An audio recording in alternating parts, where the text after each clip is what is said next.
नमस्कार, loud India TV पर आपका स्वागत है। हम निशांत वर्मा जी के साथ हैं। निशांत वर्मा जी स्वतंत्र टिप्पणीकार हैं और बिल्कुल निर्भीक और निष्पक्ष टिप्पणीकार हैं। और निशांत वर्मा जी के साथ बातचीत करने में इसलिए अ, अच्छा लगता है क्योंकि वो किसी पक्ष का साथ नहीं देते, सत्य का साथ देते हैं। निशांत जी, आपका स्वागत करने के साथ आपसे एक प्रश्न भी मैं पूछ रहा हूं जिससे हम दोनों बातचीत का आरंभ करें। वो है कि आखिर देश में क्या हो रहा है? क्या हो रहा है का मतलब कितनी चीजें हैं जो लोगों को मालूम है, कितनी चीजें हैं जो लोगों को नहीं मालूम है, कितनी चीजें हैं जो जानबूझ के छिपाई जा रही हैं और इसके पीछे उद्देश्य क्या है? और खासकर जिस प्रोफेशन से हम लोग जुड़े हुए हैं, आप भी जुड़े हैं, मैं भी जुड़ा हूं, हम अपने फर्ज को भूल गए हैं क्या? जो मीडिया का बुनियादी फर्ज है, लोगों को जानकारी देना। तो ये जो क्या हो रहा है देश में, इस लाइन को देख करके आप क्या कुछ कहें, बातचीत की शुरुआत करना चाहेंगे? नमस्कार दर्शकों और loud India TV. Santosh ji, आप लोगों का धन्यवाद। आपने मुझे इनवाइट किया। बहुत सार्थक है ये लाइन कि क्या हो रहा है, क्योंकि एक परिवार के अंदर जब कुछ भी होता है तो हम सबको पता रहता है कि घर के अंदर क्या हो रहा है। लेकिन इस बड़े परिवार यानी कि देश के अंदर क्या और क्या हो रहा है वो किसी को नहीं पता क्या हो रहा है।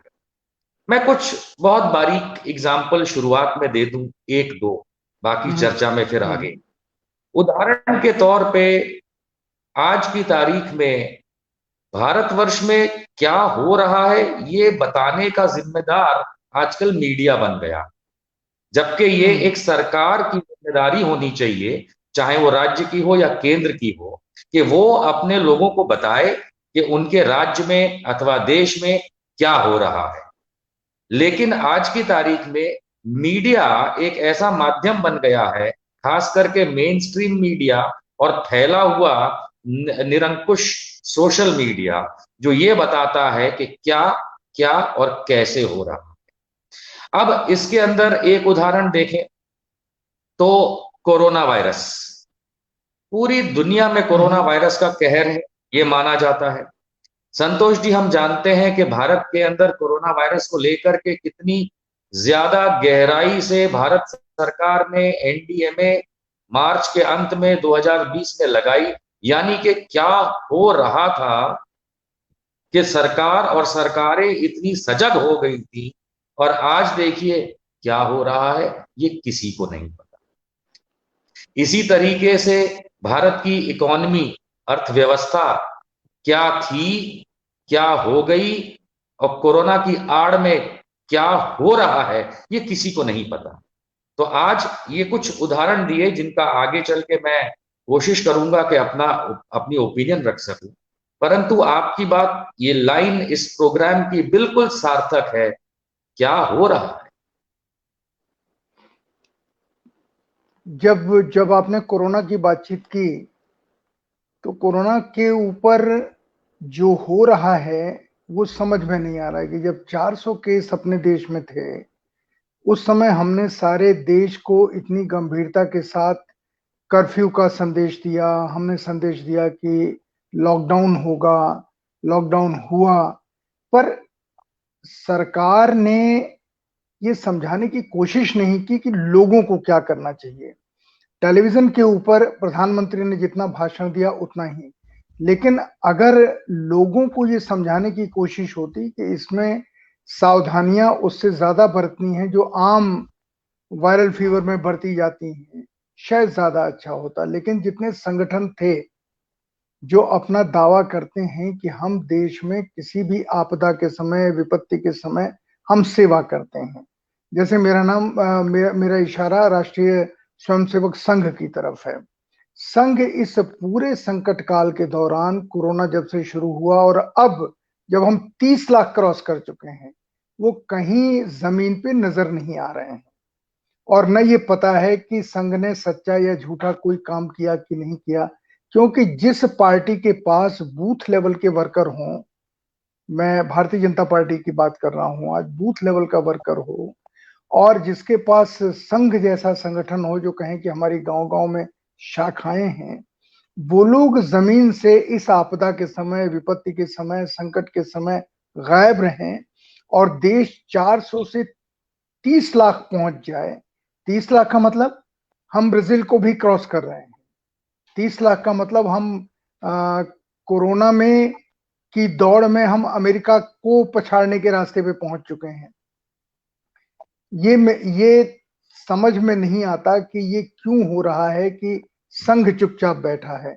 और इतना ही नहीं, जो स्वयंसेवी संगठन है, मैं राजनीतिक दलों के कार्यकर्ताओं की बात इसलिए नहीं करता क्योंकि वो प्रश्नवाचक चिन्ह में आ जाते हैं कि सचमुच किसी के पास कोई कार्यकर्ता है या नहीं, या उनकी इच्छा भी है कि नहीं। लेकिन संघ तो हमेशा ये क्लेम करता है निशांत जी कि हम तो आपदा के समय खड़े होते हैं, बाढ़ के फोटो दिखाते हैं, किसी सूखे के समय के फोटो दिखाते हैं, हर जगह की शाखाओं के फोटो होते हैं, पर इस आपदा के समय संघ क्यों गायब है, ये मैं संघ के लोगों से भी पूछता हूं तो वो कहते हैं कि हमको नहीं पता। जो हमारे संपर्क में लोग हैं, हम नेताओं को और बड़े नेताओं को तो जानते नहीं, पर वो गायब हैं। स्वयंसेवी संगठन इस चक्कर में है कि उनको कैसे मास्क बांटने का या सैनिटाइजर बांटने का काम पता चल जाए। जो मैं कहना चाहता हूं इसके आगे, वो बहुत महत्वपूर्ण चीज है कि इस देश के 70% स्थानों पे सवेरे इस तरह की भीड़ खड़ी होती है कि 2 रुपए सस्ती हमको सब्जी मिल जाएगी। सब्जी मंडी में आम लोग बिल्कुल मेले की तरह से जुट जाते हैं। अब अगर एक दूसरे के पास रहने से संक्रमित होने का खतरा है, तो ये बात इन लोगों को समझाने के लिए ना सरकार ने कोशिश की, ना आरएसएस ने कोशिश की जो सरकार से जुड़े हैं, ना भारतीय जनता पार्टी के कार्यकर्ताओं ने, जिसको शाह साहब कहते हैं कि हर बूथ पे 5 लोग हैं। मेरी समझ में तो नहीं आ रहा है कि क्यों इन लोगों ने इसको भगवान भरोसे छोड़ दिया है। अगर भगवान कहीं है तो कि जो जिएगा जिएगा, जो मर जाएगा मर जाएगा, क्या ऐसी स्थिति आ गई है? संतोष जी, मैं थोड़ा सा इसको शुरुआत से शुरू करूंगा। दिसंबर के अंत आते आते 2019 में चीन देश ने डब्ल्यूएचओ को आगाह कर दिया था कि उसके देश में एक महामारी है। उस महामारी का कोई नाम नहीं था उस समय। उसने कहा था निमोनिया जैसी लगती है और हजारों लाखों की संख्या में लोग बीमार हो गए हैं। अर्थात China had informed WHO, World Health Organization, that they had an epidemic, जो कि एक देश के अंदर था। अब हम भारत पड़ोस में रहते हैं चाइना के, और हमारे यहाँ सिर्फ प्रधानमंत्री या कोई एक मंत्री रिस्पॉन्सिबल नहीं होता। हमारे यहाँ होते हैं पूरे के पूरे डिपार्टमेंट्स, पूरी की पूरी एजेंसीज, इतनी सारी, जो सरकार को पल पल और पल के अंदर के पल की भी खबर दुनिया भर की देती। चीन के साथ हमारे या पाकिस्तान के साथ हमारे ना केवल सैनिक कारणों से पल पल की खबर रहती है इंटेलिजेंस की, लेकिन चीन एक ऐसा देश रहा है जहां से दुनिया भर में कई बीमारियां पहले भी आई हैं। तो हमारे यहाँ इतनी एजेंसीज हैं, सरकार के इतने सारे कान हैं, आंख हैं, नाक हैं, कि उन्हें ये पता था दिसंबर के अंत में कि कुछ तो गड़बड़ हुई है चीन में। आया जनवरी का महीना। जब जनवरी का महीना आया तो मैं ये दोबारा बता देता हूं दर्शकों को, सबको पता है, एक लय में जा रहा हूं कि जनवरी के अंत तक में डब्ल्यूएचओ ने इस बीमारी को, जिसका नाम नहीं पता था, उसको ग्लोबल हेल्थ इमरजेंसी डिक्लेयर कर दिया था, यानी वैश्विक स्वास्थ्य इमरजेंसी उसको डिक्लेयर कर दिया था। क्या मेरी भारत, अब मैं जनवरी में हूं, क्या भारत की सरकार को यह चीज नहीं पता थी? पता थी, क्योंकि डब्ल्यूएचओ, एक मिनट एक यूनाइटेड मिनट नेशन। एक एक मिनट एक मिनट एक मिनट एक मिनट आपकी जानकारी के लिए बताऊं, 30 जनवरी को केरल में पहला ऐसा व्यक्ति पाया गया था जो इस बीमारी से संक्रमित था। 30 जनवरी जी डेट है, सरकारी डेट है कि जी। जब पहला केस मैं हिंदुस्तान में डिटेक्ट हुआ। जी मैं उस चीज में, आपने बिल्कुल सही फरमाया, लेकिन मैं पहला केस या उसके बाद के केसेस पे अभी नहीं जा रहा। मैं तो अभी सरकार की तारीफ कर रहा हूं कि जब दुनिया भर के अंदर कोरोना, जो उस समय नाम नहीं था, लेकिन उस बीमारी को ग्लोबल हेल्थ इमरजेंसी डब्ल्यूएचओ ने डिक्लेयर कर दिया था और सारी दुनिया उस पर चिंतित थी, तो हमारी भारत सरकार को सब कुछ पता था। ये मैं पहली बात अंडरलाइन कर रहा हूं। फिर आया फरवरी का महीना। फरवरी के महीने में भी भारत सरकार ने कोई कदम नहीं उठाए। और जब मैं कहता हूं कोई कदम नहीं उठाए, अर्थात कुछ देशों से आने वाली फ्लाइट से आने वाले लोगों के कनपट्टी पे थर्मल चेक करना, ये कोई तरीका अगर था तो ये कोई तरीका नहीं था। कहने का मतलब यह है कि फरवरी के महीने में जब तक नमस्ते ट्रंप नहीं हो गया, तब तक ना तो इस देश के अंदर किसी भी संस्था ने इस महामारी को, जो दुनिया भर में फैल चुकी थी और डिक्लेयर्ड थी, उसको सीरियसली लिया। और यदि लिया तो मेरे ख्याल से प्रशासन को राजनीतिज्ञों ने दबा दिया, क्योंकि बहुत सारे इंक्लूडिंग नमस्ते ट्रंप जैसे आर्टिकल आइटम बाकी थे। फिर आप आए मार्च के महीने में, और यहां से आती है थोड़ी सी इंपॉर्टेंट बात कि मार्च के महीने में शुरुआत में जब ट्रंप अमेरिका पहुंच चुके थे और अमेरिका के अंदर बहुत बवाल मचा था कि वहां के राज्यों के गवर्नर और अमेरिका के बीच में एक रसाकशी शुरू हो गई थी कोरोना को लेकर के, और वहां के राज्यों ने अपने आप लॉकडाउन शुरू किए, बच्चों को घर में रखना शुरू किया इत्यादि। तब जाकर के भारत के अंदर पहली बार कोरोना को लेकर के बातचीत शुरू हुई। और जब तक सरकार ने नहीं शुरू करी थी, हमारे प्रिय भारतीय अधिकांश मीडिया ने सिवाय एक आध चैनल के कोरोना को कोई तवज्जो नहीं दी। अब आते हैं 13 मार्च। 13 मार्च 2020 एक ऐसा इंपॉर्टेंट दिन था भारत के इस कोरोना काल के इतिहास में। मैं कुछ चैनल्स पे उस दिन अपीयर भी हुआ था। संतोष जी, ये वो तारीख थी 13 मार्च 2020 जिस दिन भारत सरकार के स्वास्थ्य मंत्रालय ने कोरोना भारत में इमरजेंसी नहीं है ये डिक्लेयर किया था। और जिन चैनल्स पे, राष्ट्रीय चैनल्स पे हमने बहस करी थी उस रात को, अलग अलग चैनल्स पे बड़े बड़े लोगों ने आकर के ये कहा था कि अप्रैल की शुरुआत तक कर्व फ्लैटन होके डिप हो जाएगी। आई मीन इस तरीके की बातचीत जो है वो बेपेंदी के लोटे जैसी थी, पता नहीं कहां जा रही थी, फिर भी लोग कर रहे थे। अब आप देखें 13 मार्च की मैंने आपको बात बताई, इसके बाद एक दूसरी इंपॉर्टेंट डेट आती है और ये ध्यान दीजिए दर्शकों, 13 मार्च 2020 को भारत सरकार के स्वास्थ्य मंत्रालय ने कोरोना को इमरजेंसी नहीं है बताया और 15 मार्च को हमारे भारत के माननीय प्रधानमंत्री सार्क के जितने भी देश हैं उनके साथ वीडियो कॉन्फ्रेंसिंग करके ये बता रहे थे उन देशों के प्रतिनिधियों को, प्रेसिडेंट हो, प्राइम मिनिस्टर हो वहां के, कि हम किस तरीके से कोरोना को लड़ने की तैयारी कर रहे हैं, हम किस तरह की लैब्स बना रहे हैं, हम किस तरीके से सार्क देशों और अन्यथा पूरी दुनिया की मदद करेंगे। हमें मिलकर के एक कोविड-19 के ऊपर फंड क्रिएट करना चाहिए जिसमें करोड़ों अरबों रुपए डाले जाएं, इत्यादि इत्यादि इत्यादि। 13 मार्च ये आया 15 मार्च। अब 2 कदम आगे चलते हैं।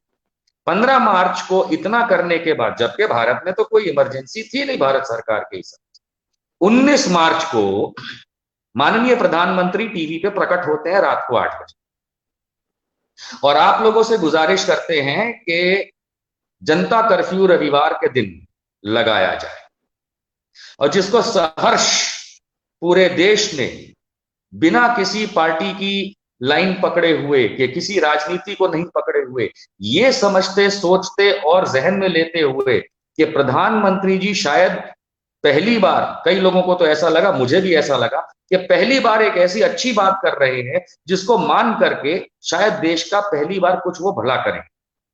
लेकिन हुआ क्या, उस दिन सबने तालियां बजाई, थालियां बजाई। मैं आगरा में था एक होटल में और जबरदस्ती दूसरे दिन वापस में वहां से भेजा गया था कि भैया सब बंद हो रहा है।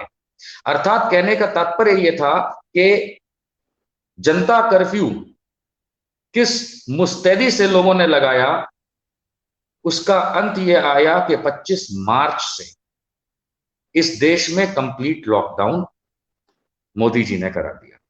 देखिए 13 मार्च से लेके 15 मार्च, और 15 मार्च से 19, और 19 से 25, इन 12 दिनों के अंदर इस देश का क्या हुआ?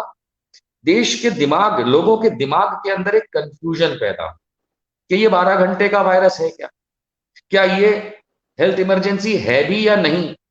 आज तक भारत सरकार ने, संतोष जी, इस देश को ये नहीं बताया, अभी तो हम शुरुआत पे फैले हुए हैं, कि 13 मार्च को जो इमरजेंसी नहीं थी वो 25 मार्च को इतनी भयावह परिस्थिति कैसे हो गई कि पूरे देश को लॉकडाउन कर। तीसरी बात आती है जो लोगों को नहीं पता है कि 25 मार्च को पूरे देश को जब जॉल्ट देके, एकदम झटका देकर के बंद किया गया, ये उसी समान होता है जिस तरीके से दो ट्रेनें आपस में भिड़ जाएं 200-200 किलोमीटर बिल्कुल की स्पीड पे बिल्कुल आते हुए। बिल्कुल। ये इस तरीके की जो परिस्थिति भारत सरकार ने खड़ी करी बिना वजह, क्योंकि अगर वजह होती तो 13 मार्च को कोई नहीं कहता कि नो इमरजेंसी है कोविड-19। आज तक उस स्टेटमेंट को वापस नहीं लिया गया। तो हुआ ये कि बल्कि 25 बल्कि मार्च बल्कि बल्कि एक मिनट, बल्कि बीच में एक चीज और हुई निशान जी, जो आपको जो आप बता रहे हैं उसमें मदद करेगी। इस बीच में संसद का सत्र हुआ, और संसद के सत्र में इस बीमारी का, कोरोना का, बकायदा ट्रेजरी बेंचेस की तरफ से मजाक उड़ाया गया कि जी खामोखा लोगों के बीच में हैवोक क्रिएट करने की कोशिश हो रही है। समझ में नहीं जी आता मुझे कि हमारी संसद में बैठे हुए लोग, जिसमें स्वास्थ्य मंत्री खुद शामिल थे, ये मजाक संसद के भीतर उड़ा जिसमें स्वास्थ्य मंत्री भी शामिल थे। ये कैसा हमारा बिल्कुल देश है कि बिल्कुल हम मैं देश के प्रति कितनी जिम्मेदारी महसूस करते हैं। बिल्कुल सर, आपकी जी। बात को मैं बिल्कुल सराहना रखता हूं कि भारत के स्वास्थ्य मंत्री ने विपक्ष के लोगों का मजाक उड़ाया था कोरोना को लेकर के। शिवराज सिंह चौहान ने, तत्कालीन सीएम मध्य प्रदेश, का मजाक उड़ाया था कोरोना को लेकर। और ये तो राजनीति की बातें हैं, ये लोग शायद कोरोना प्रूफ हैं। और तो और योगी आदित्यनाथ चले गए थे रामलला की मूर्ति को यहां से वहां रखने के लिए 50 लोगों के साथ। मतलब पॉलिटिशियंस जो हैं, उनको शायद इन्होंने ये मान लिया था कि हम तो पॉलिटिशियन है, हम तो चीफ मिनिस्टर है, हम बड़े नेता हैं, हम प्रधानमंत्री हैं, होम मिनिस्टर है, हमें तो कुछ हो ही नहीं सकता। और फिर आगे चल करके, मैं कट शॉट एकदम से बाहर जा रहा हूं कहने के लिए कि फिर देखिए कि स्वर्गीय चेतन चौहान के साथ क्या हुआ। कैबिनेट मिनिस्टर थे उत्तर प्रदेश के। आप देखिए कि इस समय भारत के गृह मंत्री all India institute of medical sciences में, और उससे पहले मेदांता में क्या कर रहे थे। यानी हमको ये समझना पड़ेगा। मैं वापस आता हूं उस चीज पे कि मार्च के एंड तक, 25 मार्च को कंप्लीट लॉकडाउन हुआ। संतोष जी, मार्च के अंत में इस देश के अंदर एक कानून इन्वोक किया गया जिसका नाम है NDMA, national disaster management act. National disaster management act जो इन्वोक किया गया, उस कानून के चेयरमैन, उसके तहत उसमें जो चेयरमैन है वो है भारत के प्रधानमंत्री, और इस समय नरेंद्र मोदी जी, क्योंकि वो भारत के प्रधानमंत्री। जब एनडीएमए एक्ट इस देश में लगता है, शायद ही किसी मीडिया हाउस ने, क्योंकि भारतीय जनता पार्टी वाले तो ये बोलेंगे नहीं, भारत की सरकार ये बताएगी नहीं, शायद ही किसी मीडिया हाउस ने, क्योंकि मीडिया से लोगों को खबर मिलती है, हम तो यही मानते हैं, ये बताया हो कि इस समय राज्यों की, कॉरपोरेशन की, पंचायत की जितनी जिम्मेदारी है, भारत सरकार की जितनी जिम्मेदारी है देश को संभालने की, उससे एक कदम ज्यादा जिम्मेदारी है भारत के प्रधानमंत्री अकेले की, क्योंकि वो चेयरमैन है बिल्कुल। एनडीएमए के।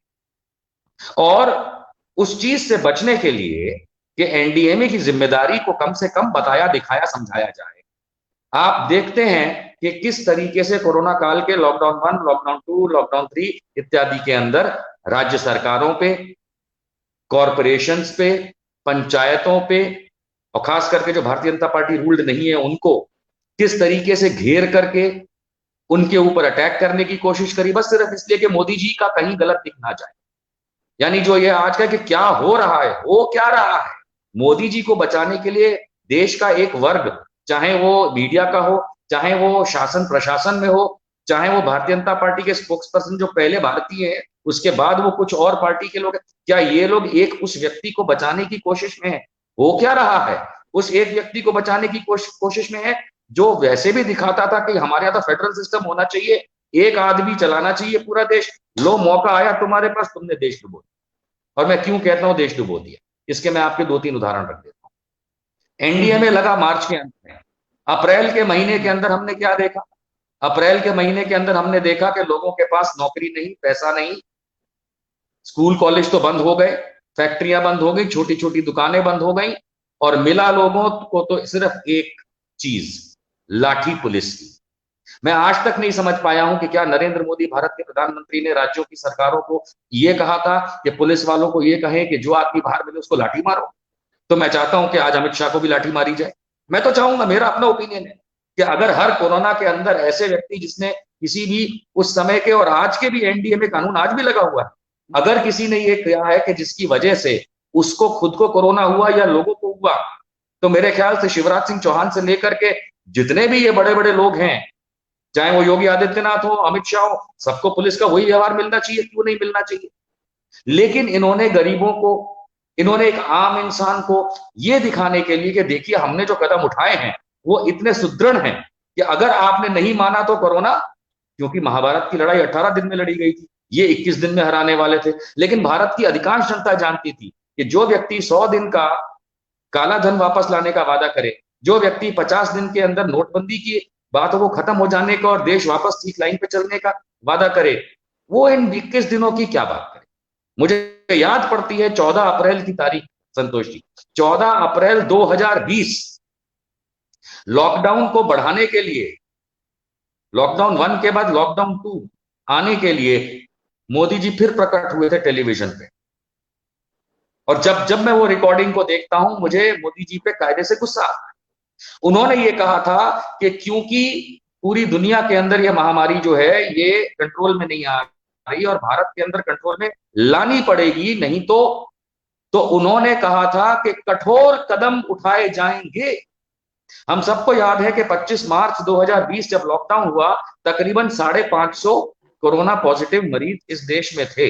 ये गिनती टोटल की थी। और ये कहा गया था 14 अप्रैल 2020 को प्रधानमंत्री नरेंद्र मोदी द्वारा टीवी पे प्रकट होने के बाद कि अब और कठोर कदम उठाए जाएंगे।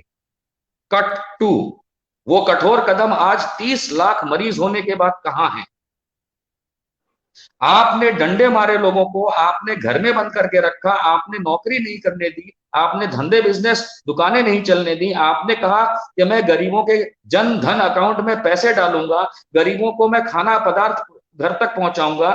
गरीब क्यों, बाकी गरीबी तो हमारा सबसे बड़ा तबका है इस देश के अंदर, बाकियों को भी आप पहुंचाइए। आज संतोष जी 30 लाख कोरोना मरीज की संख्या क्रॉस होने के बाद 55-56 हजार से अधिक भारतीय सरकार के आंकड़ों बताते हैं कि कोरोना को वो कहते हैं कि मृत्यु हुई है। ये भारत सरकार आज की तारीख में मोदी जी का चेहरा कहां छुपा के बैठी है? जो एनडीएमए के चेयरमैन हैं, ये उनकी जिम्मेदारी है।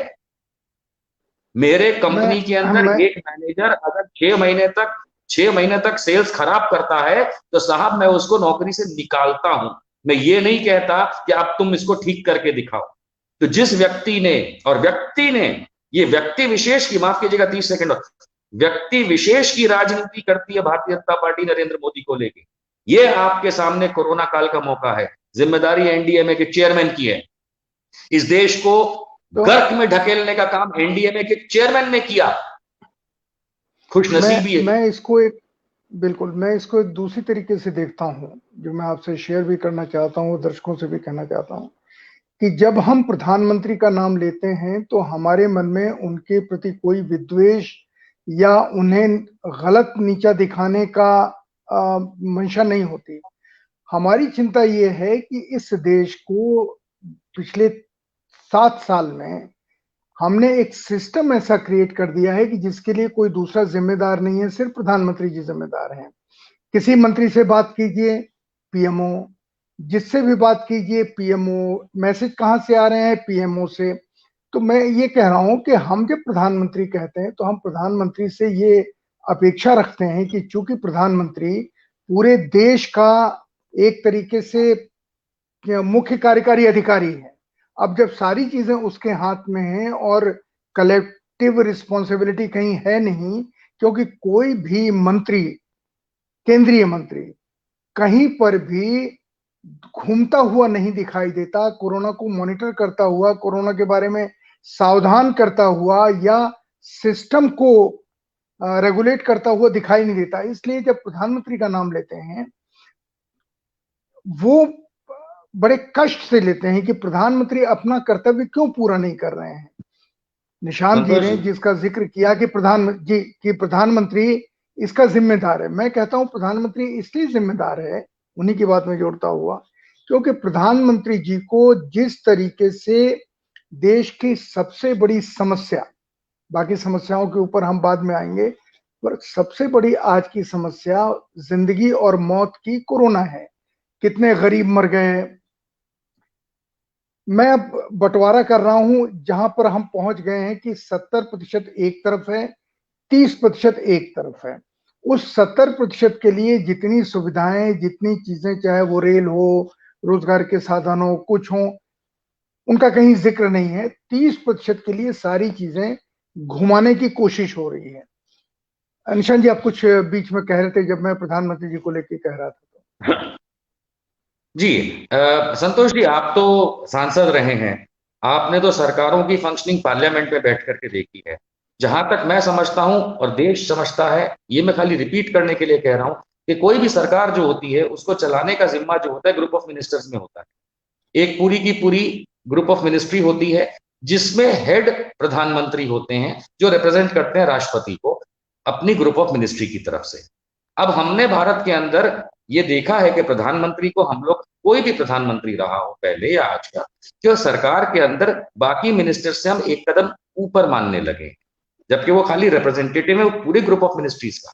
जो हमारे संवैधानिक तौर पे जो सरकार चलाने का सिस्टम होता है, चाहे राज्य की हो चाहे केंद्र की हो, उसमें मेरे ख्याल से, और आप मुझे करेक्ट कर सकते हैं यदि गलत है, तो सारे ग्रुप ऑफ मिनिस्टर्स मिलकर के अपनी अपनी मिनिस्ट्री को चलाते हैं और एक सूत्रधार होता है जो राष्ट्रपति और अपने ग्रुप ऑफ मिनिस्टर्स के बीच में सूत्र रखता है, और प्लस देश का एक प्रधानमंत्री होता है। लेकिन जब से भारतीय जनता पार्टी, चाहे वो मैं याद करूं तो अटल बिहारी वाजपेयी जी के समय की बात हो, चाहे नरेंद्र मोदी जी के समय की बात हो, इन लोगों ने उसको एक शेप दे दी है। इन लोगों ने बना दिया है उसको, प्रधानमंत्री को, खास करके एक ऐसी मूर्ति कि बस देश के सारी चीज के कर्ता धर्ता यही है। मैं अगर भारतीय जनता पार्टी की इस लॉजिक को आगे बढ़ाता हूं, बजाय कॉन्ट्रडिक्ट करने के, जो मैं करता हूं, संविधान खुद करता है, लेकिन अगर ये मान भी लिया जाए भारतीय जनता पार्टी की लॉजिक से, आरएसएस की लॉजिक से, कि प्रधानमंत्री ही सब चीज के कर्ता धर्ता हैं, तो अच्छाई के कर्ता धर्ता भी अगर प्रधानमंत्री हैं, तो सिक्के की दूसरी साइड होती है बुराई, उसके भी कर्ता धर्ता सिर्फ प्रधानमंत्री है। I mean you can not से, इस देश के अंदर कोई नहीं ये कह सकता कि अच्छे कामों के लिए श्री नरेंद्र मोदी को योगदान माना जाएगा, और जितने भी बुरे काम इस सरकार ने किए उसके लिए आप किसी मिनिस्टर को पकड़ लेंगे या किसी अधिकारी को, नहीं, वो भी नरेंद्र मोदी ने ही किया, क्योंकि ये आपकी बनाई लॉजिक है। और इसीलिए मैं कहता हूं कि ये जो असंवैधानिक सोच लोगों में डाली गई, सरकार को एक व्यक्ति नहीं चलाता है, सरकार के लिए पूरी ग्रुप ऑफ मिनिस्ट्री होती है, इतने सारे मिनिस्टर्स अपना अपना महकमा चलाने के लिए होते हैं। और ये कहना, ये दिखाना कि देखिए प्रधानमंत्री हैं तो वो सबसे बड़े हैं, वो सिखा रहे हैं देश को स्वास्थ्य क्या होता है, साइंस क्या होती है, फौज क्या होती है, माफ कीजिएगा, बादलों के नीचे से और ऊपर ले जाने के लिए हमारे पायलट्स बहुत होशियार हैं। हमने देखा है किस तरीके की बेवकूफी वाली बातें हो जाती है। इसलिए मैं ये कहता हूं कि ये जो सोच इस देश में डाल दी गई है कि प्रधानमंत्री सबसे ऊपर, प्रधान सेवक कहते हैं वो अपने आप को, यानी कि वो सबसे बड़े सेवक हैं अगर, तो साहब जिम्मेदारी भी आपको लेनी पड़ेगी। और खास करके इस कोरोना काल की बात करता हूं, एनडीएमए का कानून लगा है। जिन दर्शकों ने एनडीएमए के बारे में नहीं पढ़ा है, इस प्रोग्राम के बाद पढ़े, काफी लंबा चैप्टर है। एनडीएमए एक्ट लगा हुआ है जिसके चेयरमैन प्रधानमंत्री हैं। इस देश की इस समय जो वो चाहते थे, जो बीजेपी वाले चाहते थे और संघ वाले चाहते थे कि सारी की सारी जिम्मेदारी मोदी जी पे आए, आ चुकी है मार्च के एंड से, और वो देश बर्बाद कर चुके हैं क्योंकि उन्होंने इस चीज इस जिम्मेदारी को नहीं निभाया। उन्होंने कोशिश करी सब दूसरों पे डाल देने की। इसलिए मैं जिस चीज की मुझे चिंता है, वो चिंता ये है कि इस संकट के समय जब हमें सरकार दिखनी चाहिए, सरकार नहीं दिखाई दे रही है। सरकार सिर्फ पुलिस के कांस्टेबल्स के रूप में जगह जगह लोग खड़े हैं, और वो लोग भी जब मर्जी आती है तब कोई चीज देखते हैं, मूवमेंट के बारे में पूछते हैं, और नहीं तो एक जगह बैठे रहते हैं। इसके अलावा सरकार इस महामारी के समय नजर नहीं आती। और जब डॉक्टर्स जिस देश में मरने लगे, जिस देश में सिक्योरिटी फोर्सेस के लोग मरने लगे, क्यों? क्योंकि उनके पास मास्क नहीं है, उनके पास सैनिटाइजर नहीं है, उनके पास पीपीई किट नहीं है। डॉक्टर्स को हड़ताल करनी पड़े, नर्सेस को हड़ताल करनी पड़े। वहां पर भी अगर सरकार अपना वर्चस्व, अपनी कार्यकुशलता नहीं दिखाती है, तो आम नागरिक तो फिर किसके भरोसे है? फिर तो यही माना जाएगा कि आम नागरिक ईश्वर के भरोसे हैं। और आपने उसके मन में ये भावना पैदा कर दी है कि जो होगा सो देखा जाएगा, मर जाएंगे, जी के क्या करेंगे। इस तरीके की एपैथी जो डेवलप हुई है, वो बहुत खतरनाक। शायद इसीलिए सोशल मीडिया पे, जिसका सबसे ज्यादा प्रचार हमारे प्रधानमंत्री जी ने ही किया, सोशल मीडिया पे पिछले, पहले तो 20 साल पहले तो था ही नहीं, लेकिन सोशल मीडिया जब से अस्तित्व में आया है, सबसे ज्यादा अगर किसी प्रधानमंत्री के ऊपर कटाक्ष हुए हैं, चाहे वो कार्टून में हो या व्यंग लेखन में हुए हैं, हमारे प्रधानमंत्री जी हैं। ऐसा क्यों हो रहा है? सिर्फ इसलिए हो रहा है कि लोगों की अपेक्षा के ऊपर इस समय ये सरकार खरी नहीं उतर रही है। अब मैं दूसरी तरफ आता हूं, ये क्या हो रहा है? ये तो हो गया कोरोना वाला मसला, जो कि जिंदगी और मौत का मसला है। पर दूसरे और मसले जिंदगी और मौत के हैं, जैसे रोजगार किसी को नहीं पता, आत्महत्याएं किसी को नहीं पता, बेरोजगारों की संख्या किसी को नहीं पता, भविष्य हमारा कैसा होगा, अर्थव्यवस्था कहाँ जाएगी, किसी को नहीं पता। और अर्थव्यवस्था को देश में संभाल कौन रहा है? क्या सीतारमण जी? कोई विशेषज्ञों की टीम है? नहीं है। कल मैं लंदन में बात कर रहा था बीबीसी के लोगों से, वो लोग भी यही चिंता कर रहे थे।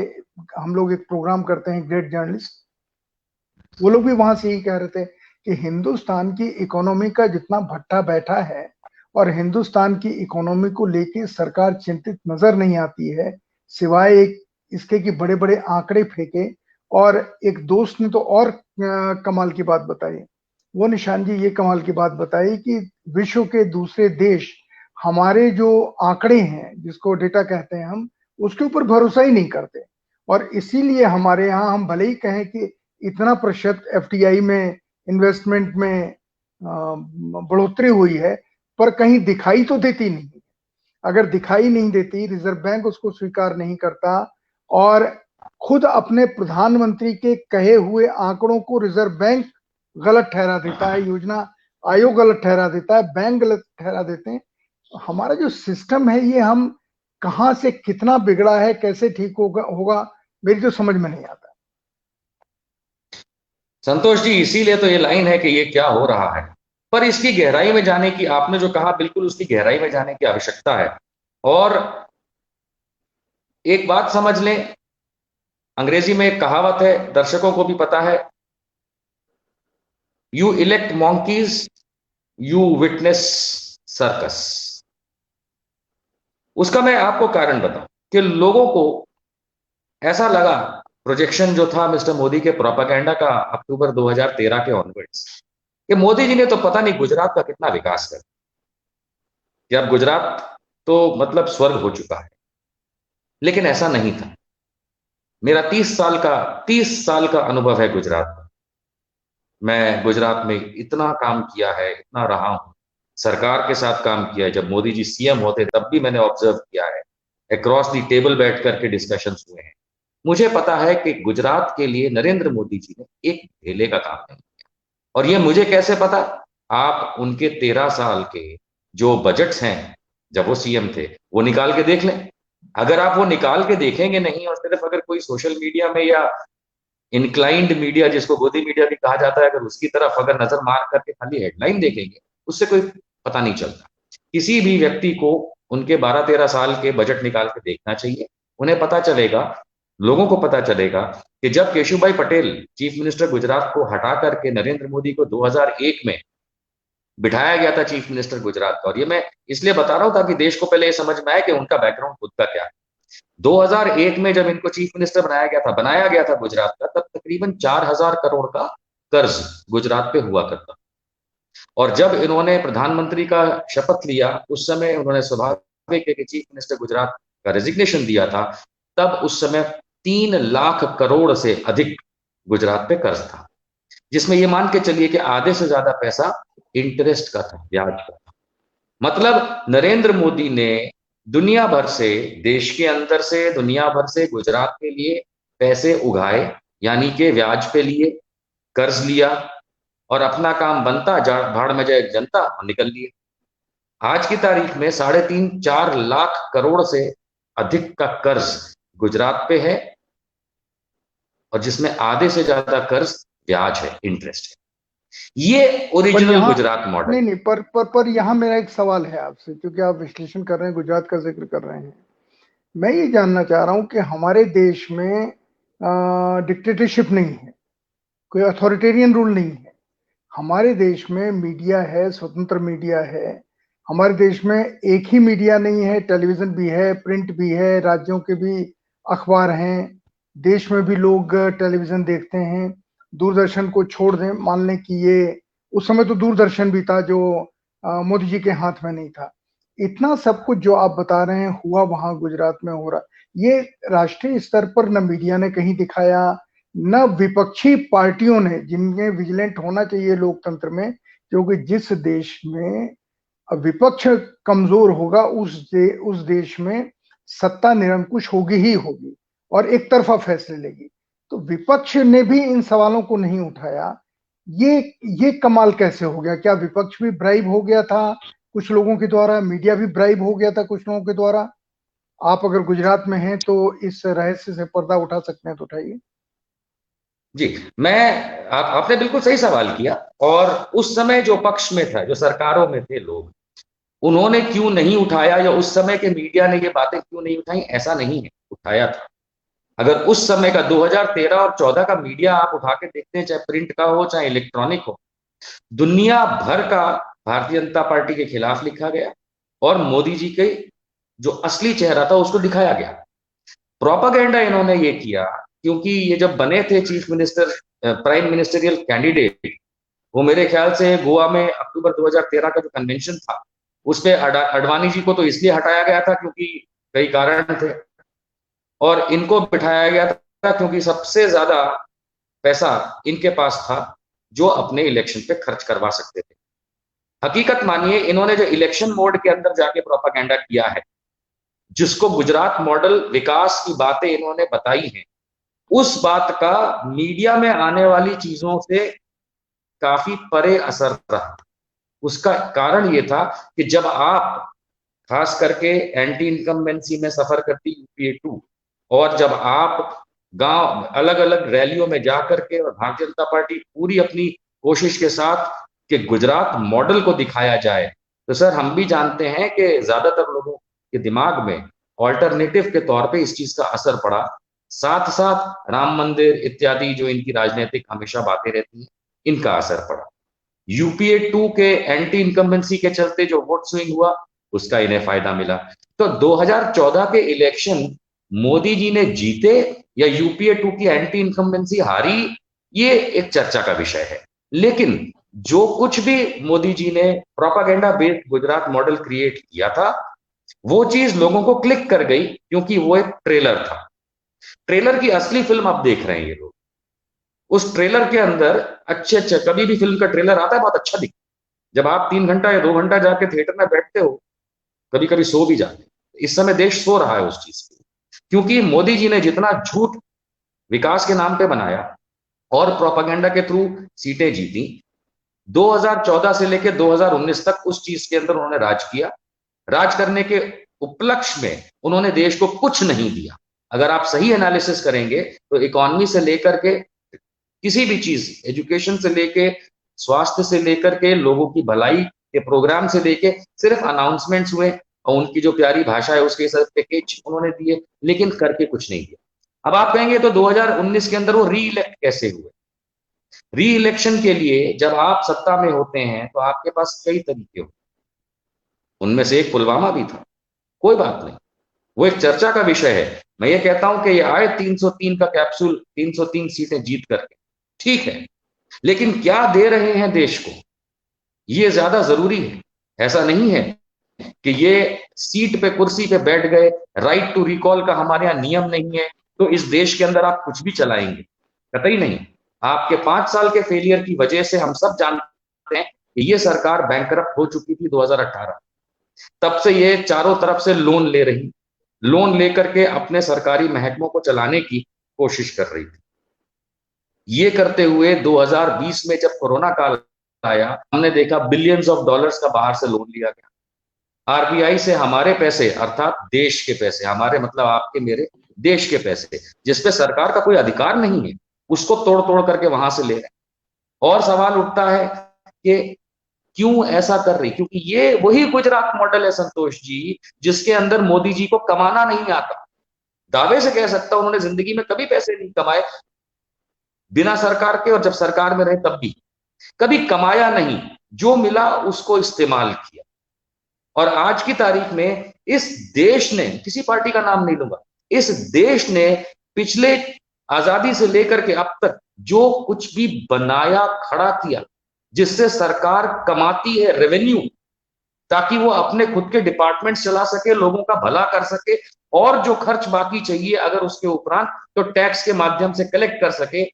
इन्होंने उस चीज को पूरा तोड़ मरोड़ के सब कुछ टैक्स आधारित कर दिया कि भाई हमारी सरकार तो तुम्हारे दिए हुए टुकड़ों पे चलेगी, हमारी जितनी भी सरकारी संस्थाएं हैं बेचो बेचो। और बेच बेच करके सरकार इसलिए टैक्स, यानी वो भी एक तरीके का लगान ही वसूल कर रही है, एक तरीके का पैसा खड़ा कर रही है सरकार अपने लिए, ताकि सरकार अपने महकमों को चला पाए।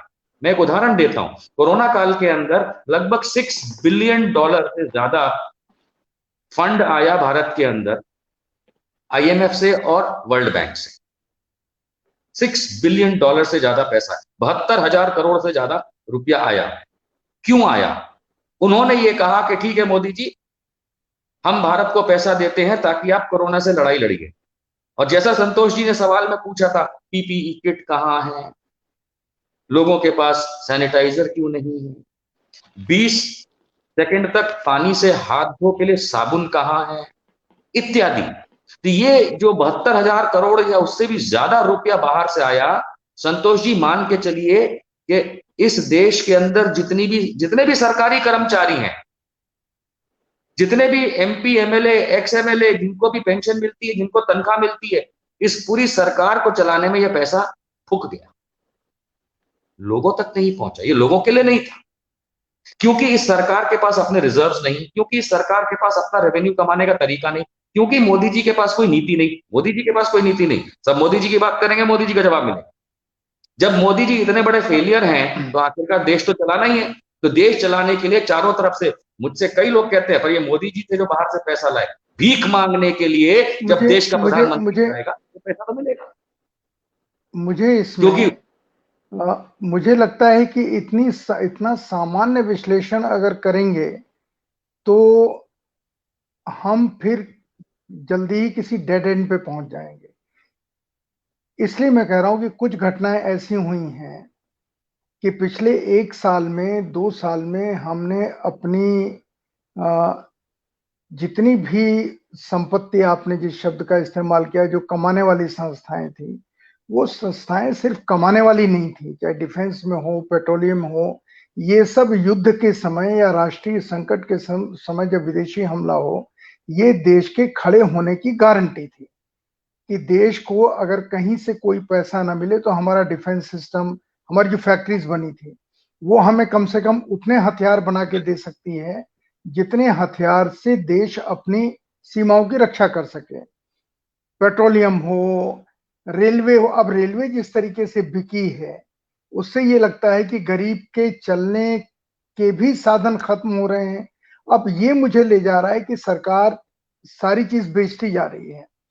क्या कोई ऐसा कोई इंटरनेशनल कॉन्स्पिरेसी तो नहीं है कि हिंदुस्तान को प्री 47 सिचुएशन में ले जाओ, जब कंपनी सरकार यहाँ राज करती थी, एक ऐसा वर्ल्ड इकोनॉमिक ऑर्डर बनाओ जिसमें उसका नियंत्रण दुनिया के कुछ पूंजीपतियों के हाथ में हो, और देश जैसा भारत है, ऐसे देश अगर उनके कब्जे में आ जाते हैं तो छोटे मोटे देशों का गिरना तो बहुत आसान है।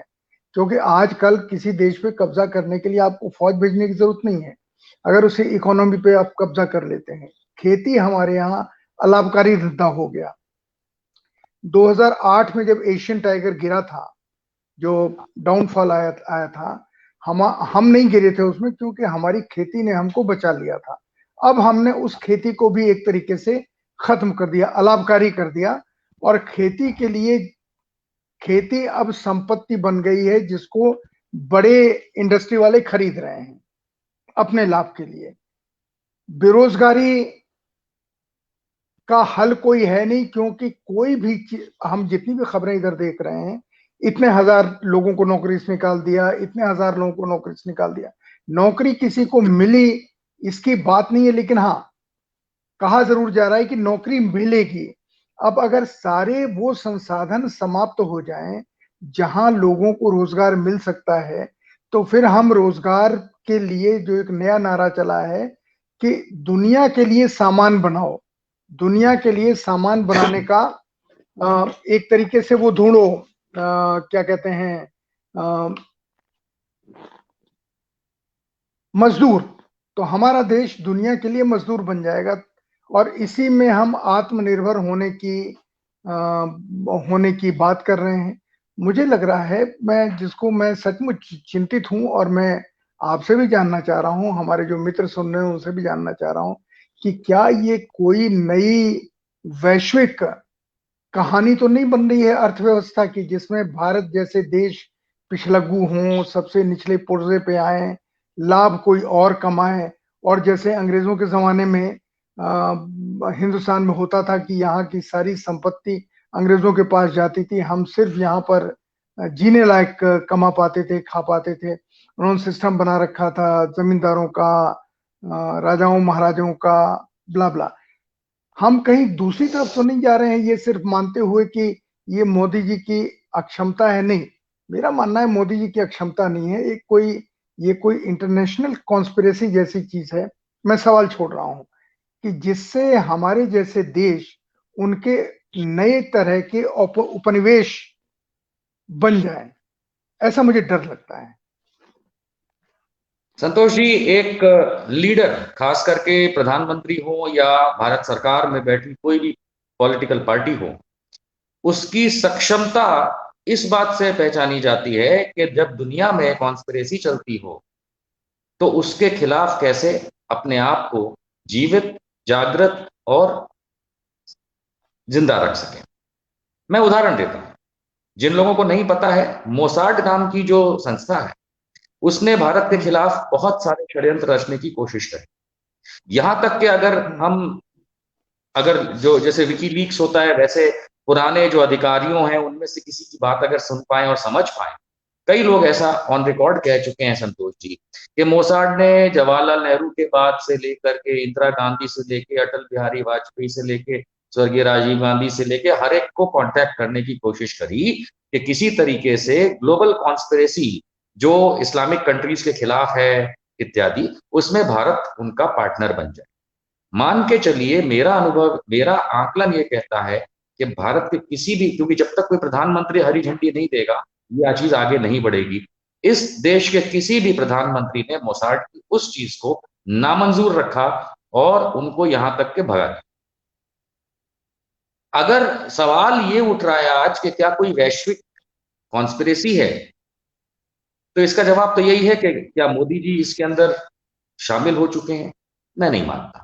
उसका कारण यह है कि मैं जैसा आपको शुरुआत में कहा कि एक सरकार किसी एक व्यक्ति से नहीं चलती। वो अपना प्रोपेगेंडा जरूर दिखाते हैं कि देखो सारे अधिकारियों को मैं बोलता हूं तो काम होता है। आप भी जानते हैं कि राजनीति ऐसे नहीं चलती, सरकारें ऐसी नहीं चलती, राजनीति भले चलती हो, क्योंकि इस देश में पॉलिटिशियंस की लॉबी से ज्यादा स्ट्रांग आईएएस आईपीएस की लॉबी, ब्यूरोक्रेट्स इस देश को चलाते हैं। अगर ब्यूरोक्रेट्स मिल गए हैं मोसाड के साथ तो इस कॉन्स्पिरेसी में प्रधानमंत्री को भी शामिल होना पड़ेगा, लेकिन अगर सिर्फ प्रधानमंत्री शामिल होते हैं तो ब्यूरोक्रेट्स उनको गिरवा देते हैं। ये तो हमारे देश का नियम है, ये एक क्लियर कट बात है। बात आती है, आपने जो बारीक पॉइंट्स उठाए, मैक्रो पॉइंट्स उठाए, बिल्कुल सही है कि नौकरी, बेरोजगारी यानी कि, और उस वजह से लोगों की हालत। मैं आज एक भ्रम दूर कर दूं उन लोगों का जो भारतीय जनता पार्टी और मोदी जी की तारीफ करते नहीं फिरते। बेरोजगारी पे आप रोज देखते हैं कि लाखों करोड़ों लोग बेरोजगार हैं, तनख्वाहें नहीं मिल रही हैं, रोजगार है तो भी। क्या आप जानते हैं कि पिछले कुछ सालों के अंदर, 7-8 सालों के अंदर, भारतीय वायुसेना यानी कि इंडियन एयरफोर्स में से 750 के लगभग पायलट्स ने इस्तीफा दिया, रिटायर नहीं हुए। भारतीय वायुसेना में पिछले कुछ सालों में 750 के आसपास पायलट्स, विमान चालकों ने इस्तीफा दिया भारतीय वायुसेना से, और 250 से अधिक उन्हीं में से 250 से अधिक को भारत सरकार ने मंजूरी दी प्राइवेट एयरवेज जो भी रही हैं, चाहे अलग अलग कंपनियां होती हैं, उनको ज्वाइन करके अपनी प्राइवेट नौकरी करने के।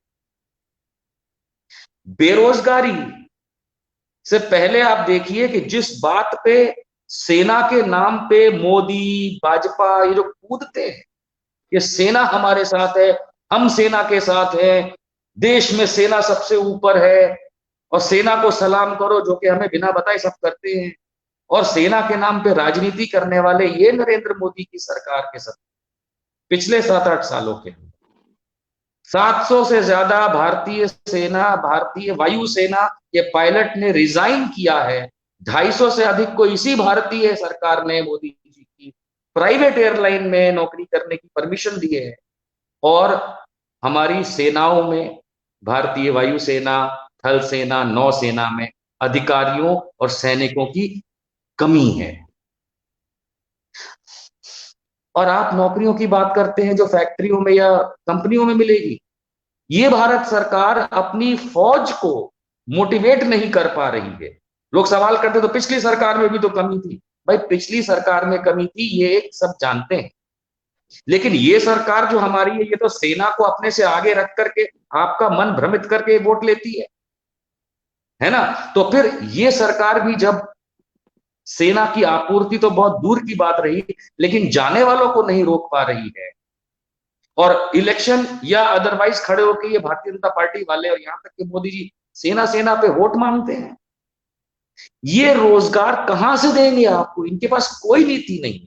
संतोष जी, जो मैं एक लार्जर अम्ब्रेला में समझाने की लोगों को कोशिश कर रहा हूं वो ये कि झूठ जब बोला जाता है तो उसकी आयुष कम होती, लेकिन एक झूठ को छुपाने के लिए 100 झूठ बोले जाते।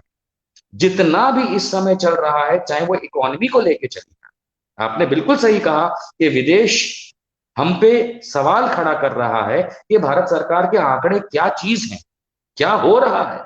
बिल्कुल सही, ये क्या हो रहा है? भारत सरकार झूठे आंकड़े दे रही। स्वाभाविक है, आजकल ये कहा जाता है जिसकी लाठी उसकी गाय, उसकी भैंस। तो आपने सरकार को अपनी गाय बना दिया, और जो आप करवाना चाहते हैं कागजों पे करवा रहे हैं, झूठ बुलवा रहे हैं।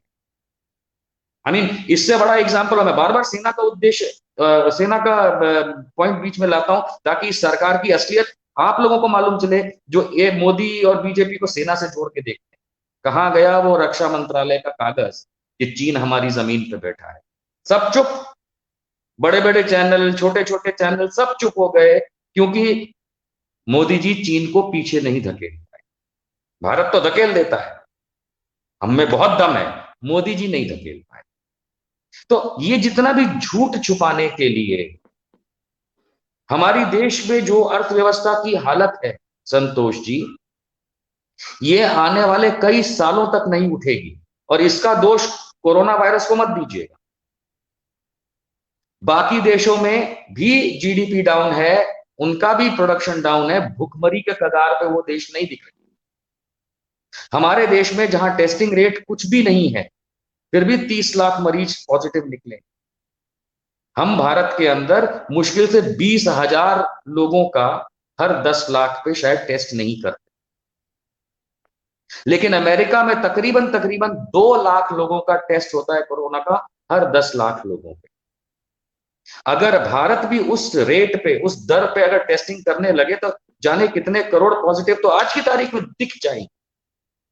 ये गलतफहमी में देश ना रहे, ये गलतफहमी में देश ना रहे कि हमारे पास लोग 30 लाख ही कोरोना मरीज हैं, हमारे टेस्टिंग के ऊपर आधारित रहता है।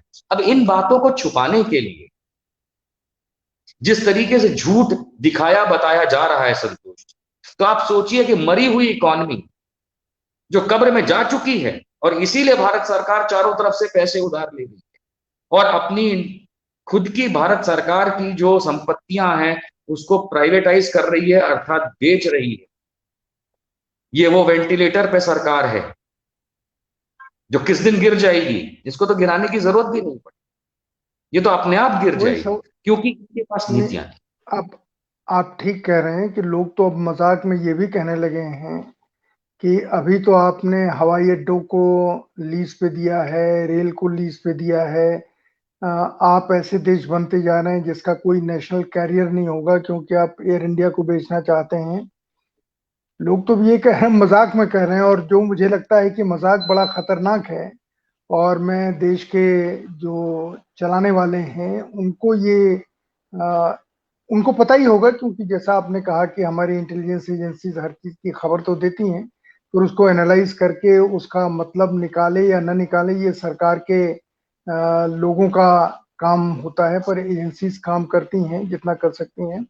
लोग अब ये कहने लगे कि थोड़े दिनों में ऐसा ना हो जाए कि आप कश्मीर को, बिहार को, इन सबको भी लीज पे दे दो कि चलो 10 साल के लिए हवाई अड्डा तुमको, 15 साल के लिए, वो 50 साल के दिया, 20 साल के लिए तुमको स्टेट दे देते हैं, तुम इस स्टेट की इकोनॉमी ठीक करो और उसमें ये शेयर लो।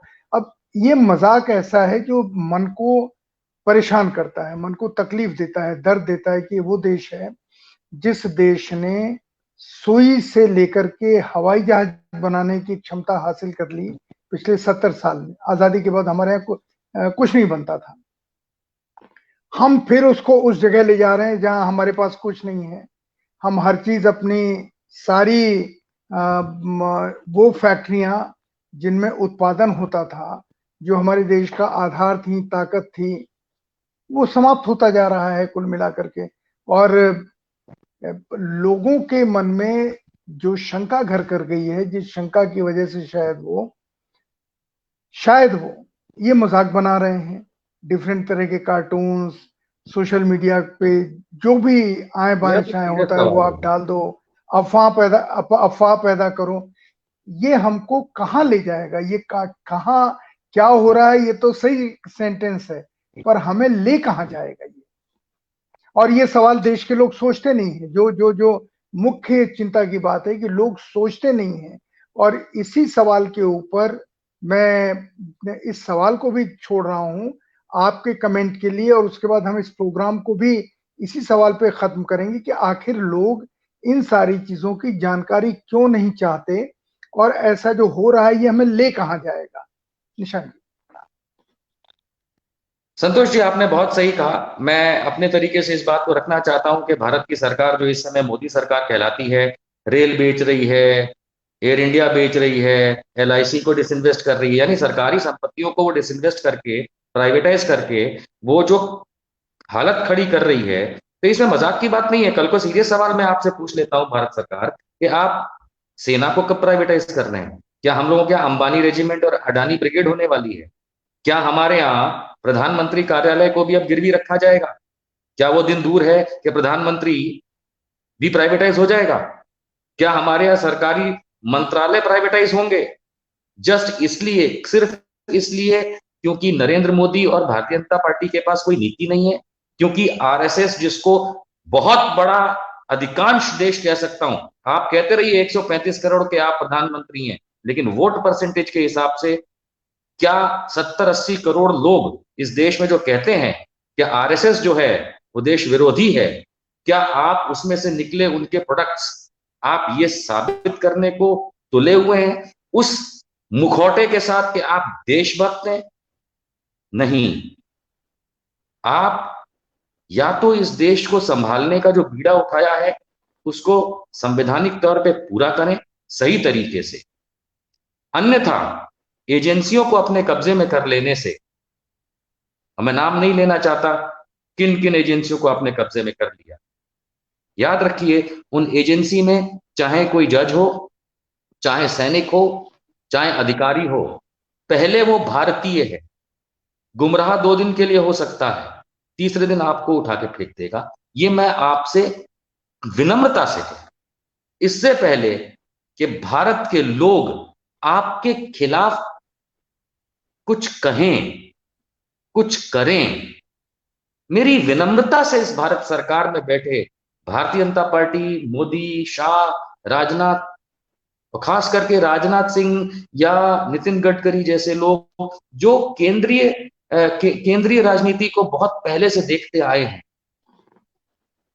आप लोगों की जिम्मेदारी है कि आपके बच्चे नालायक अगर निकलते हैं तो आप उनको ठीक करें, इस देश को बिगड़ने ना दें। ये देश खुद को बिगड़ने नहीं देगा। इससे पहले कि मंगल पांडे दोबारा जिंदा हो, हाथ जोड़ के विनती है कि इस देश को सही ट्रैक पे लाने की कोशिश करें, और नहीं तो चल दें। सही ट्रैक पे तभी आएंगे जब इस देश के विचारवान लोग, इस देश के नौजवान, इस देश के आम लोग जो पीड़ित हो रहे हैं परिस्थिति से, वो लोग भी सोचना शुरू करेंगे कि इनका हल क्या निकल सकता है। लेकिन हम कहां जाएंगे, ये सवाल तो दिमाग को मथ रहा है और डरा रहा है आज की स्थिति को देखते हुए। और निशांत जी ने इसका जो विश्लेषण किया, वो तो और सोचने की सामग्री देता है। आज का कार्यक्रम हम यहीं समाप्त करते हैं। अगले हफ्ते हम फिर मिलेंगे और मिलकर के इससे आगे के जो भी संभावित कदम हो सकते हैं सोचने के लिए, और खासकर विपक्ष को लेकर के एक चर्चा जरूर करेंगे कि क्यों कोई बीच में सोचने समझने के लिए मजबूर करने की सामग्री देने वाला तत्व या संगठन या राजनीतिक दल या मीडिया क्यों नहीं खड़ा हो रहा है, क्यों लोगों को इन्वॉल्व करने की कोशिश नहीं कर रहा है। निशांत जी, आपको बहुत बहुत धन्यवाद। बहुत सारगर्भित चर्चा हुई और आशा करेंगे कि इसी तरह की सारगर्भित चर्चा हम लोगों में होती रहे, ताकि कुछ लोग निगेटिव हो पॉजिटिव हो कमेंट देंगे, दिमाग तो चलाएंगे, कम से कम गालियां ही देंगे, क्या दिमाग तो हो रहा है चलाएंगे। ये पता चला। अगले हफ्ते मिलते हैं। नमस्कार।